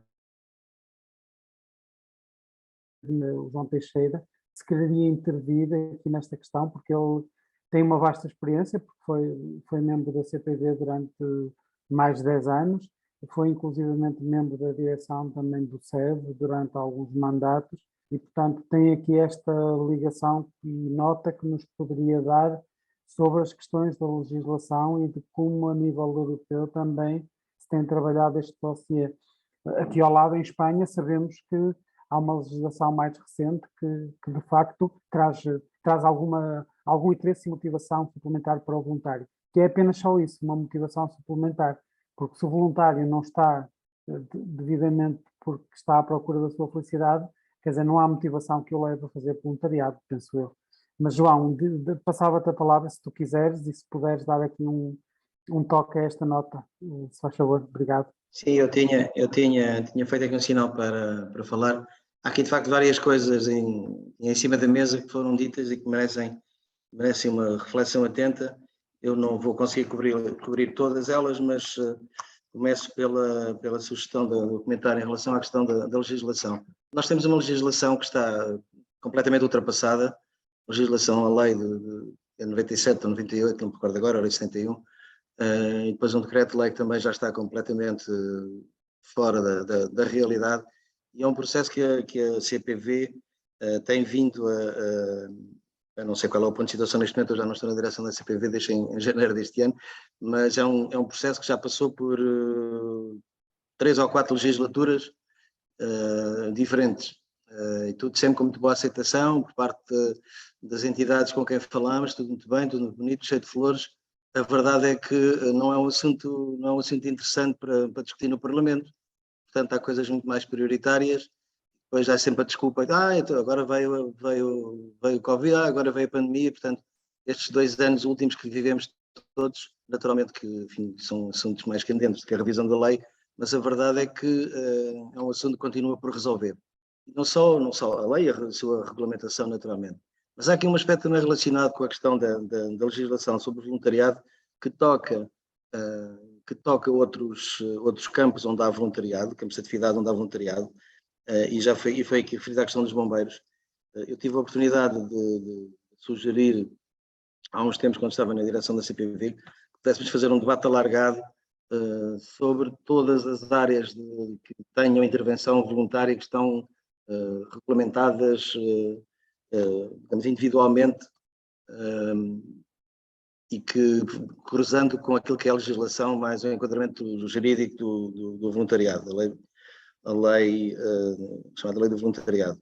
Porque, de facto, há aqui campos que precisamos de ver, enfim, e de reparar onde é que estão as discrepâncias em termos daquilo que são os direitos e os deveres dos voluntários, como ter direito à dispensa obrigatória, que não é obrigatória, porque nenhuma entidade patronal pode ser obrigada a dispensar aqueles que estão registados como voluntários, que a própria legislação atual, a lei atual, diz que também os voluntários podem ter direito a pedir justificadamente a dispensa às suas entidades patronais para irem exercer uma missão de voluntariado. E há empresas que dão, inclusivamente, enfim, situações muito variáveis, que dão por mês, por ano, X dias, X horas. Portanto, há muitas possibilidades, digamos, para nos inspirarem, em termos até empresariais, para a prática desta atividade. Mas é claro que o assunto não é fácil de resolver. Eu tenho uma opinião muito particular sobre o voluntariado nos bombeiros, por exemplo. Estou perfeitamente à vontade. O meu filho mais velho é bombeiro profissional, mas no seu quadro de atividade, e provavelmente isto acontece em muitas outras associações humanitárias de bombeiros, ele tem as suas horas como bombeiro voluntário, e depois é obrigado, entre aspas, a dar X horas como voluntariado.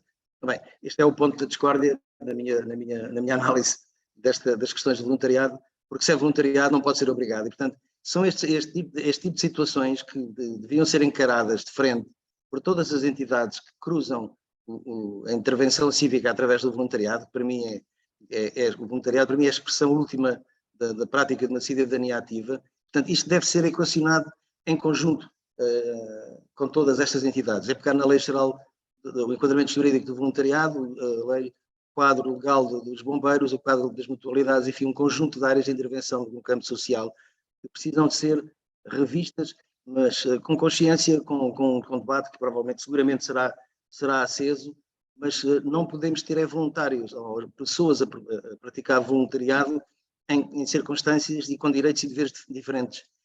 E, portanto, isto é que não pode acontecer, na minha perspectiva. Eu acho que eu sugeria que a CPV pudesse retomar esta questão, enfim, continuar com a questão, naturalmente, da revisão da lei do voluntariado, que, enfim, nos últimos tempos já não estávamos a insistir tanto na revisão da lei, porque a lei tem que ir à Assembleia da República, estávamos a ir na regulamentação, que é uma questão governamental, e isto, enfim, podia ser retomado tudo em conjunto, porque de facto vai sendo tempo, não pode haver discrepâncias nas circunstâncias para a prática da prática do voluntariado. Por outro lado, os incentivos que o Guilherme referiu e outras pessoas, é evidente que os incentivos aqui não podem ser financeiros, porque se tiver um acrescentezinho na conta bancária no final do mês, alguém que faça voluntariado já não é voluntariado. O voluntário tem, por direito legal, de acordo com o seu enquadramento jurídico, que as despesas feitas para a prática do voluntariado possam ser ressarcidas pela entidade no âmbito da qual faz o seu voluntariado. E há, por exemplo, a obrigatoriedade de um seguro de acidentes pessoais de responsabilidade civil. A esmagadora maioria, eu arriscaria dizer, a esmagadora maioria das entidades que enquadram ou têm como base praticamente exclusiva da sua atividade o voluntariado, não respeitam estas questões. Por razões financeiras, não têm dinheiro para reembolsar e, portanto, o voluntário aqui está a pôr dinheiro do seu bolso para ser voluntário. Enquanto que há organizações, felizmente, que podem fazê-lo, há outras que não, nem sequer a questão do seguro. E, portanto, vejam as condições em que os voluntários estão no terreno a atuar, e temos o caso, enfim, mais evidente da resposta voluntária, e ainda bem que isso aconteceu, porque nós continuamos a ser um país que, apesar de tudo, dá resposta a questões de solidariedade emergentes, aquilo que se saltou para o terreno de variadíssimos projetos de voluntariado no âmbito da resposta à Covid-19, logo no primeiro embate. E a panóplia de projetos de mais diferente ordem foram montados, mas voluntariamente.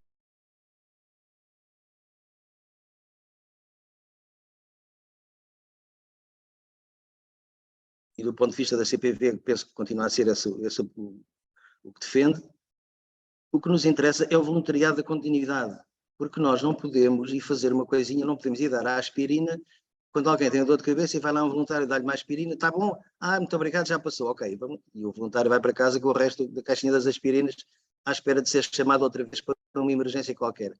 Não pode ser assim, tem que ser uma terapia prolongada, duradoura, cria expectativas, cria a possibilidade de fazer projetos de longa duração e, portanto, tudo aquilo que seja uma resposta mais continuada no tempo.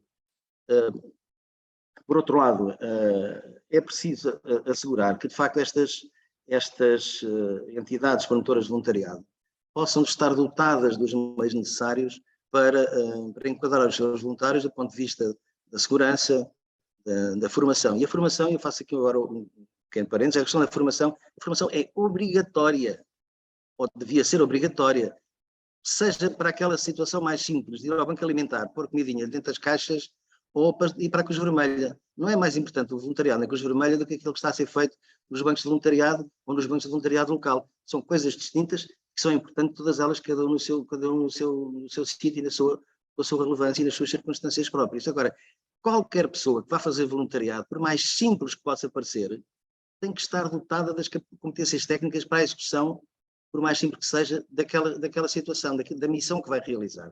Portanto, isto é tudo em função da missão que o voluntário vai realizar. E não há como fugir daqui, sob risco de alguém um dia ser posto numa situação qualquer em que é preciso alguém morrer para que o assunto seja discutido. É como a história dos fogos, é a mesma coisa. É preciso morrer pessoas, é preciso destruir as habitações, é preciso destruir património para se tentar mais uma vez falar sobre o assunto. Eu não queria alongar muito, mas queria só acrescentar ainda mais dois pontos. 2 ou 3 pontos muito, muito rapidamente. Portanto, sublinhando, voltando atrás à questão da sugestão da CPV poder retomar e liderar o processo, como lhe deverá competir, liderar o processo desta revisão global integrada de todos os enquadramentos jurídicos, onde incluam voluntariados, onde incluam a prática de voluntariado, como eu disse, os bombeiros, as mutualidades, enfim, tudo o que for no âmbito da ação social, porque há muito voluntário, ainda não só em grande número, mas há muitos voluntários também trabalhar nas casas de misericórdia, nessas questões mais concelhias ou distritais.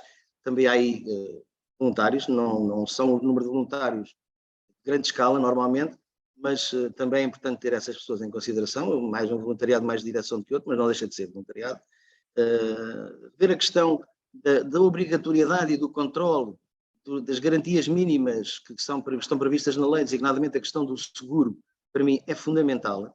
E curiosamente, deixem-me que vos diga, curiosamente, a CASES, que é a entidade do Estado que tem, entre outras, a Casa Cooperativa António Sérgio para a Economia Social, que recebeu a herança do Conselho Nacional para a Promoção do Voluntariado, portanto, para gerir o voluntariado em termos globais, portanto, é a principal entidade responsável do Estado pela promoção do voluntariado, e a CPV tem colaborado muito com a CASES nos últimos anos, praticamente desde que ela assumiu esta responsabilidade. Portanto, somos parceiros há muitos anos, enfim, a CPV e a CASES, já não posso falar em nome da CPV neste momento, mas a CPV creio que mantém a sua parceria com a CASES, e curiosamente, como eu dizia, a CASES lançou uma medida financeira, criou um mecanismo financeiro para apoio às entidades para o pagamento das responsabilidades relacionadas com o seguro dos seus, e por estranho que pareça, é reduzidíssima, eu digo reduzidíssima, a quantidade de entidades que concorreu para ser apoiada pela CASES. Portanto, há aqui quase que uma contradição. Por um lado, não fazem os custos, não têm dinheiro, por outro lado, há um mecanismo financeiro para ser utilizado e as entidades não correm esse mecanismo, que é uma coisa perfeitamente simples de fazer em termos de candidatura. Portanto, há aqui ainda muito trabalho de formação, mesmo ao nível dos quadros e dos responsáveis das entidades que têm voluntariado, ou são baseadas quase exclusivamente no voluntariado na sua ação, que precisa também de ser visto. Finalmente, a questão do voluntariado nos currículos. Hoje, esta semana, nestes últimos anos, tem vindo a ser reconhecido pelo setor empresarial a importância da inclusão no voluntariado de uma participação ativa. É preciso que o currículo evidencie práticas de voluntariado ou práticas de intervenção social ou comunitária, no sentido de enriquecer aquilo que é o currículo académico que se aprende na escola. Muitas empresas praticamente já nem ligam, interessam-se muito mais por aquilo que a pessoa que está ali perante o recrutador tem feito em termos do seu envolvimento na comunidade em que vive. E, portanto, isto é relevante, portanto, mais do que alguém que tenha um canudo com 19 valores ou 20 valores, afinal é capaz de interessar menos do que alguém que tenha um bom currículo de intervenção, comprovadamente, no âmbito social, na defesa da comunidade, no seu desenvolvimento e na sua consolidação democrática. Ora, qual é o risco que está associado a este interesse? O voluntariado tem a ver com a motivação para o voluntariado. É que estudantes ou candidatos a empregos que precisam de apresentar um currículo bonitinho, limpinho, façam, mas por isso tenham também um reconhecimento por parte da entidade onde o fizeram, façam voluntariado para incluir no currículo. Portanto, e logo já posso pôr aqui uma certificaçãozinha no meu currículo e acabou. Portanto, e depois vai à sua vidinha profissional, não vai ter mais algum dinheiro no final da conta só por ser voluntário, mas seguramente facilitou o facto de ter lá aquele certificado de prática de um voluntário. Há aqui um risco, não quer dizer que todas as pessoas que fazem esta referência sejam egoístas a esse ponto, só por causa disso. Mas, infelizmente, há esta tendência. Eu sei de casos em que se tentaram meter cunhas a responsáveis de voluntariado, passa lá um atestado para o meu sobrinho ou para o meu primo, ou porque ele é preciso e tal. É outra questão que tem a ver com as motivações, e a motivação é o fundamental. O que é que nos motiva para sermos voluntários? É o querermos dar de nós algo, o nosso tempo, desde logo, a nossa saúde, a nossa energia, as nossas competências, quaisquer que elas sejam. A recompensa também, como eu disse numa intervenção nos 20 anos do Banco Voluntariado da Santa Casa de Misericórdia de Lisboa, aqui há uns tempos, eu sou voluntário, sou egoísta e sou feliz assim, porque de facto o reconhecimento, a alegria das outras pessoas é aquilo que me faz sentir bem. Portanto, quando eu parto para fazer alguma coisa, estou à espera de um sorriso, não é preciso dinheiro, não é preciso jantares, não é preciso banquetes, nada disso.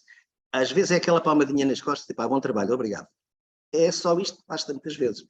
Portanto, como se vê, há aqui muita coisa que precisa de ser vista. Eu aproveito para recordar que a CPV tem vários programas de formação na prática para o voluntariado. Tem um programa de formação completíssimo de muitas dezenas de horas, pode ser feito em blocos, não tem que ser feito de seguida, para a formação de gestores de voluntários, sejam eles profissionais ou voluntários, e, portanto, é só preciso perguntar o que é que há, assim como há localmente bancos de voluntariado ou de freguesias ou de câmaras municipais, onde se pode bater à porta e perguntar, olha, eu estou disponível para fazer qualquer coisa que seja útil a alguém, o que é que eu posso fazer? É uma primeira porta, por exemplo, ou então ir ao site e procurar voluntariado, oportunidades de voluntariado, há muita coisa que se pode descobrir. Agora, ficar à espera em casa que alguém bata à porta, não se importa de ajudar aqui, se calhar não é a melhor estratégia. Desculpem lá alongar-me nisto, Miguel, lançaste a vez que o meu problema não é para ir-me a falar e calarem, portanto, este alongamento. Só uma notazinha final, em termos europeus, há de facto esta entidade que se chama o Centro Europeu de Voluntariado, que está baseada em Bruxelas, e que basicamente, mas que desempenha muito trabalho eu diria de lobby, arriscaria dizer de lobby junto às entidades europeias. É uma entidade que representa mais de 60 organizações de voluntariado em toda a Europa, das mais diferentes características, tal como a CPV, com as suas, já não sei quantas é que são agora, 50 ou 51, não faço ideia agora quantas é que são, perdi o rastro, também são muito diversas as suas organizações membros. Portanto, é este intercâmbio, esta partilha de iniciativas também que vai promovendo a nível europeu, dando orientações para as abordagens aos governos locais, nacionais, no sentido da criação de melhores condições para a prática do voluntariado, sublinhando sempre que se os voluntariados, e com isto termino, se os voluntários um dia fizessem greve, parava a Europa.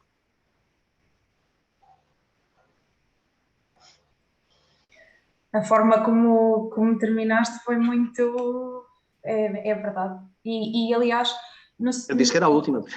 Claro, e no seguimento disso também, foi o slogan da campanha, e se o voluntariado acabasse amanhã, a CPV brevemente lançará o estudo, neste caso sobre o voluntariado jovem, um inquérito que conseguiu apurar não só o que motiva os jovens a fazer voluntariado, mas também determinar novas tendências de voluntariado, nomeadamente o voluntariado ambiental ou com animais, que é uma questão que muitas vezes fica esquecida, mas que é uma nova tendência do voluntariado e é cada vez mais, sobretudo jovens, a fazer nessa área, porque o voluntariado cobre todas as áreas.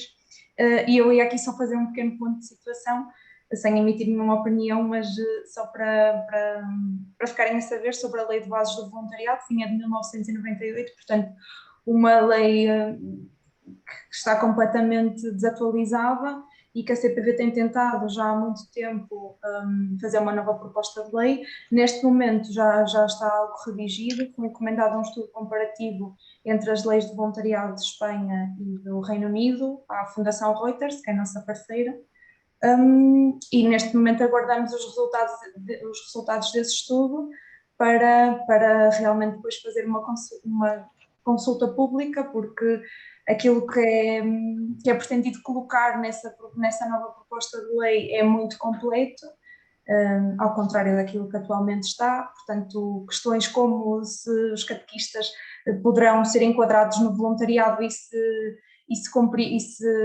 cumprirão com essa questão do seguro e tudo mais, ou acólito, ou outras tarefas que são voluntárias, mas que quando pensamos em voluntariado nos esquecemos. Portanto, claro que sabemos que é algo muito moroso, mas estamos a trabalhar nesse sentido para atualizar a Lei de Bases de Voluntariado. Entretanto, daria a palavra a mais alguém que quisesse falar, estejam à vontade.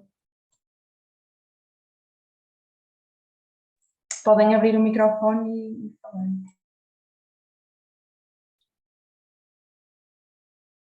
Bom, então eu gostaria de dizer só duas palavrinhas. Tenho que dizer aqui ao caro amigo João Teixeira que estou perfeitamente de acordo com as ideias dele e que eu defendo igualmente que se um voluntário é pago, deixa de ser voluntário. Esta é a minha opinião.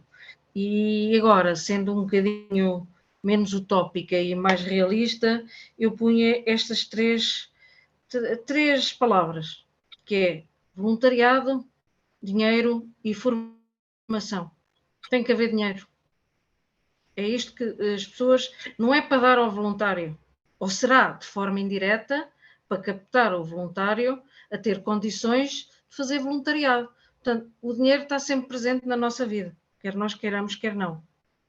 E uma coisa não se incompatibiliza com a outra. Para eu ser voluntária, tenho que ter um seguro e tenho que ter condições, não só formativas como de segurança, para exercer o voluntariado. Para isto ser feito, é preciso dinheiro. E legislação também, não é? Pronto, era só isto. Muito obrigada. Eu também queria pedir a palavra e perguntar-vos, porque certamente têm mais experiência do que eu, em que áreas é que podemos fazer mais voluntariado? Sem ser, por exemplo, na Cruz Vermelha, mas na Cruz Vermelha também gostava de saber quais é que são as áreas. E pronto, acho que era isso. Sério, posso dizer qualquer coisa sobre isto?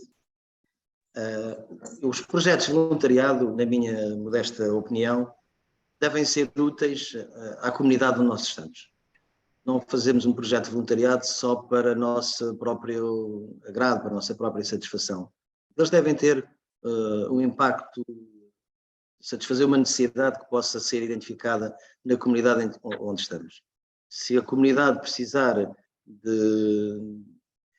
a nível de apoio, por exemplo, escolar, porque tem muita saída antes de tempo, muito abandono escolar por parte das crianças, porque não criar uma associação, e há muitas que o fazem, para apoio escolar aos jovens daquela localidade, por exemplo. É uma hipótese.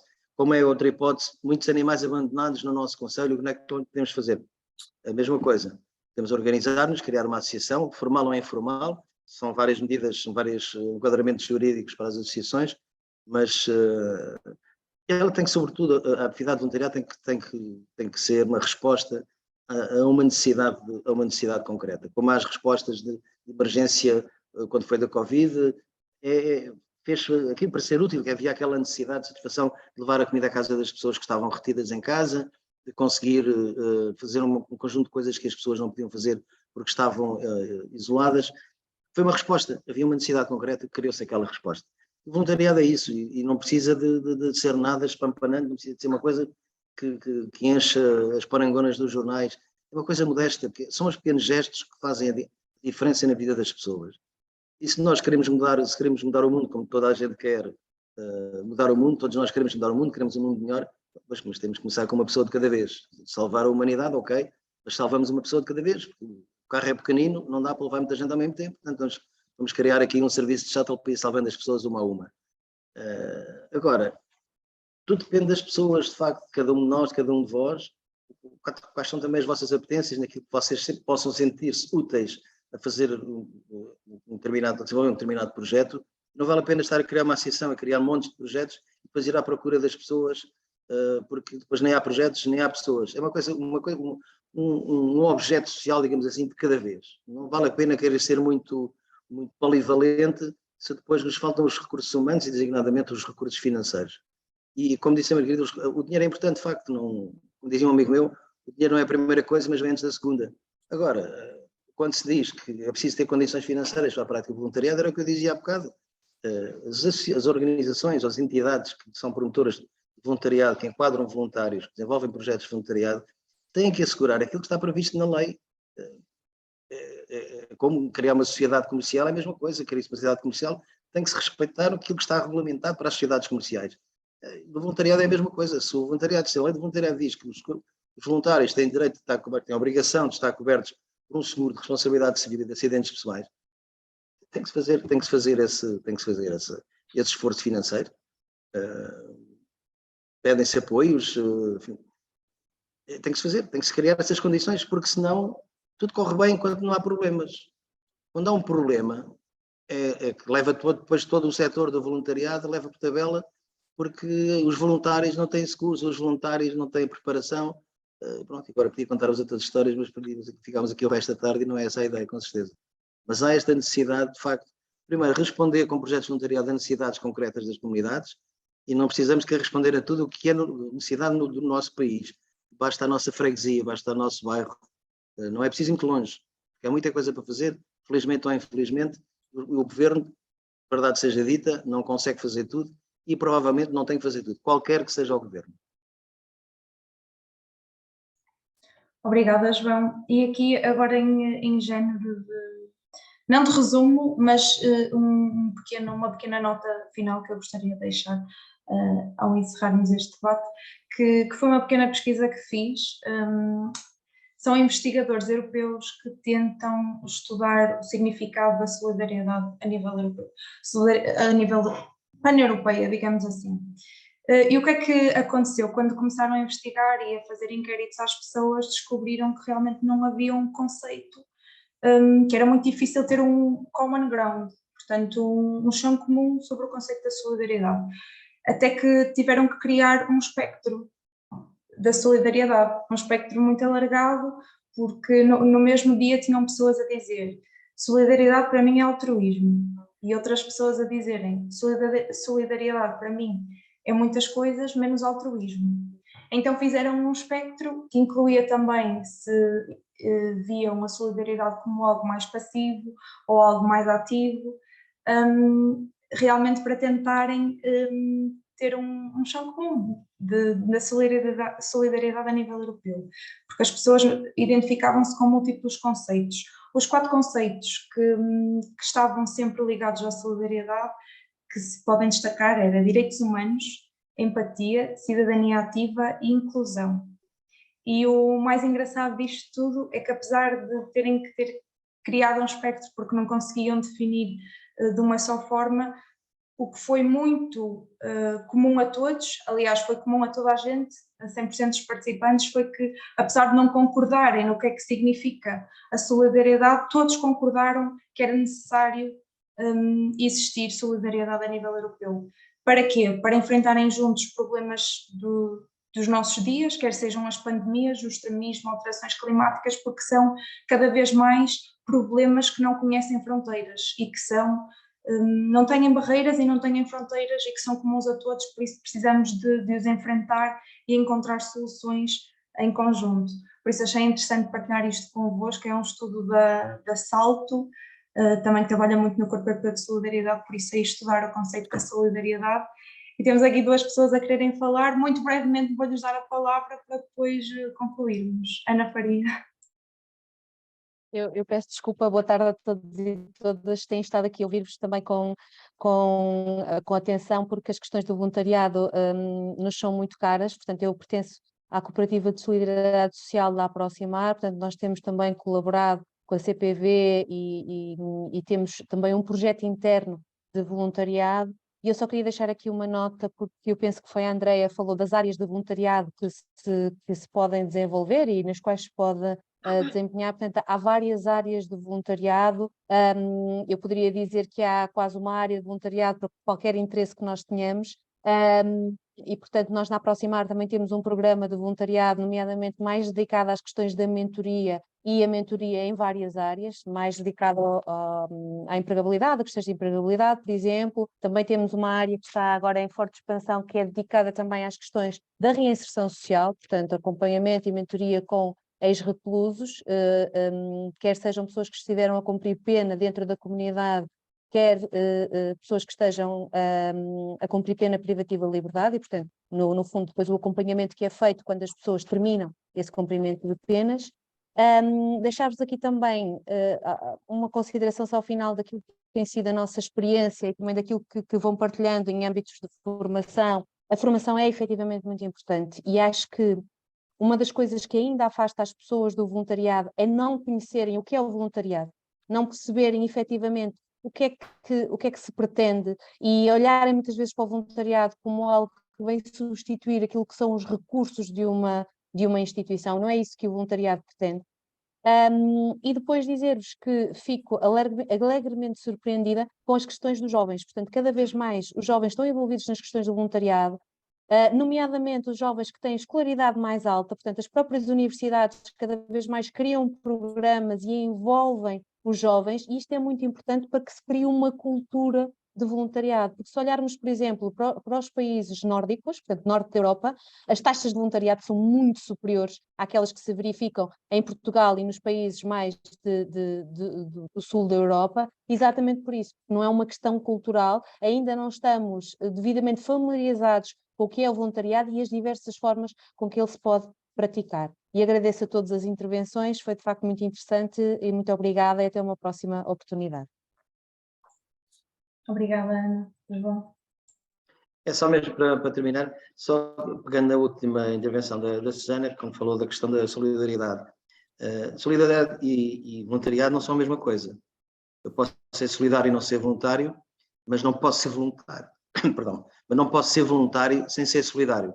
Portanto, não façamos aqui confusão em relação a estes dois temas, estas duas áreas de colaboração, de construção de um mundo melhor, que é no fundo aquilo que nós desejamos. Solidariedade é uma coisa, voluntariado é outra. Posso ser solidário sem ser voluntário, não posso ser voluntário sem ser solidário. E termino, prometo, juro. Miguel, se quiseres então agora encerrar. Bom, estamos quase com 2 horas de encontro. Portanto, parece-me que de facto nos manteríamos aqui mais um bom bocado. Gostava só nesta nota final, antes de mais, de perguntar à doutora Isabel e agora já não encontro aqui, ao Guilherme, estavas aqui ao meu lado, se tinham assim uma nota final para nós, aproveitando também desde já para vos agradecer uma vez mais a oportunidade do vosso tempo e da vossa partilha. Doutora Isabel, não sei se nos quer deixar alguma nota final. Obrigado. Sim, primeiro quero agradecer, porque para mim é muito, muito interessante conhecer o mundo do voluntariado português. Eu estive fora muitos anos, antes trabalhava muito com as ONGs de cooperação, mas para nós também é extremamente importante para perceber onde é que estão as dificuldades, o que é que faz parar a roda, o que é que faz motivar os jovens, etc. E gostava de pegar em algo do que o Guilherme disse, da mudança de mentalidade, e vem-me logo a nossa expressão portuguesa de pequenino é que se torce o pino, e penso que isso é algo que começa muito cedo e algo que falta nas escolas, como foi dito. Realmente eu acho que o sistema, e é todo um outro debate, que é sobre o sistema escolar, que está completamente obsoleto. Eu penso que vocês estudam as mesmas coisas que eu estudava, e eu tenho 55 anos, da mesma maneira, sem utilizar muitas vezes tecnologias, sem vos provocar o pensamento e sem vos pedir opinião. Estão numa posição, e isso ainda existe muito em Portugal, infelizmente, o tipo de ensino muito doutoral, e que obviamente o voluntariado deveria ser algo que está integrado também nas escolas, devia continuar a ser voluntário, não devia ser obrigatório, mas dos alunos saberem. A minha filha voltou para Portugal, teve uma escola que propunha voluntariado e achei interessante, não fazia parte da nota, mas havia um acompanhamento dos professores que faziam voluntariado que os levavam. E, portanto, eu penso que é aí talvez um exercício a fazer com o sistema escolar. E realmente, como foi dito, eu fiz muito recrutamento e faço ainda muito recrutamento nas instituições europeias, e não tenham dúvida que cada vez mais, e eu vejo isso com satisfação, a nossa maneira de recrutar está a ir muito além dos conhecimentos e dos diplomas e da quantidade de mestrados e da quantidade de doutoramentos. Tem muito a ver com as capacidades que desenvolvem, com as vossas competências humanas, com as vossas experiências, do que fazem nos vossos hobbies, do que fazem com o vosso tempo livre, e fico contente de ver que há uma evolução no recrutamento. E depois é uma palavra de esperança, porque eu acho que os jovens que temos aqui, o Guilherme, o João, a Andreia, reclamam esse espaço para a juventude, e tudo o que vos posso dizer é: não fiquem à espera que vos ofereçam oportunidades nem que elas apareçam, e peçam um lugar na mesa em relação aos políticos. Nós estivemos há pouco tempo com jovens que diziam ao secretário de Estado dos Assuntos Europeus: eu não quero só ser ouvido, eu quero falar e quero ter um lugar na mesa e quero que as minhas opiniões sejam tomadas em consideração, e quero fazer parte do jogo político. Mas se quiserem fazer parte do jogo político, têm que entrar no jogo político, e isso é algo que eu acho que talvez a minha geração tenha confiado demais que os políticos estariam lá para nos representar, e se calhar muitas vezes houve quem se interessasse pela política e outros menos, mas o que eu vos digo é sejam ativos e reclamem esse lugar à mesa, e se tiver que ser pela via política, pela via das associações, das organizações, não hesitem, porque o mundo agora é vosso, nós já estamos assim como a passar o testemunho, mas eu tenho plena confiança, eu não acredito quando se diz que os jovens de hoje em dia não se interessam, acho que é exatamente o contrário, vocês têm imensa informação, são muito mais motivados do que eu senti na minha geração, muito informados sobre o que se passa no mundo, e eu acho que estamos em boas mãos, portanto este webinar só me deu ainda mais confiança que vocês vão pegar no testemunho e correr com ele e ir muito mais longe. E obrigada pelo convite, porque foi de facto uma tarde muito informativa e gostei muito de estar aqui com vocês. Tudo o que precisarem da representação, estamos aqui. Para terminar, gostava só também de agradecer à CPV o convite e a todos os participantes que contribuíram de alguma forma para o debate. E como eu não tenho muita experiência a fazer discursos de encerramento nem de abertura, portanto não podem esperar muita coisa da minha parte. Gostava só também de vos dizer, antes de vos dizer isso, de desejar a todas as organizações e as associações que aqui estão a continuação de um excelente trabalho, que apesar de difícil, vai-se fazer e há um caminho para se fazer. E relembrar-vos daquilo que eu há pouco disse numa mensagem do nosso fundador, que a melhor maneira de ser feliz é contribuir para a felicidade dos outros. Portanto, ao debate dos incentivos, eu acho que este é o único incentivo, é pensar nesta frase que eu pelo menos preciso para continuar a fazer voluntariado, é pensar que a melhor maneira de ser feliz é contribuir para a felicidade dos outros. Obrigado. Guilherme, faço minhas as tuas palavras e as palavras de Baden-Powell, naturalmente. Mas é mesmo assim, muito obrigado a todos pela participação, obrigado à Susana também por estarmos aqui, porque também há esta motivação suplementar de fazermos este trabalho. Obviamente, desta vez também sob o chapéu do Centro Europeu de Voluntariado, que é também uma oportunidade, como eu vos tinha dito na altura, para nós crescermos e para ganharmos dimensão europeia. Bom trabalho a todos e boa continuação, um bom resto do dia. E até uma próxima oportunidade, porque temos mais webinars marcados e gostaríamos de voltar a reunir-nos. Este debate continuará certamente e esperamos que, pela parte da CPV, que as questões legislativas, pelo menos neste particular, que aqui também foram tocadas, continuem a ser foco da nossa atenção, porque todas estas instituições que aqui estão e todas as outras merecem de facto um enquadramento melhor para todos os voluntários que temos e que somos. Obrigado. E até breve. Obrigada. Obrigada. Deus. Obrigada. Deus. Obrigada a todos. Boa tarde. Deus, boa tarde. Obrigado. Obrigada a todos. Aprendo muito. Boa tarde a todos. Abraço. Obrigado. Foi um prazer estar a ouvir.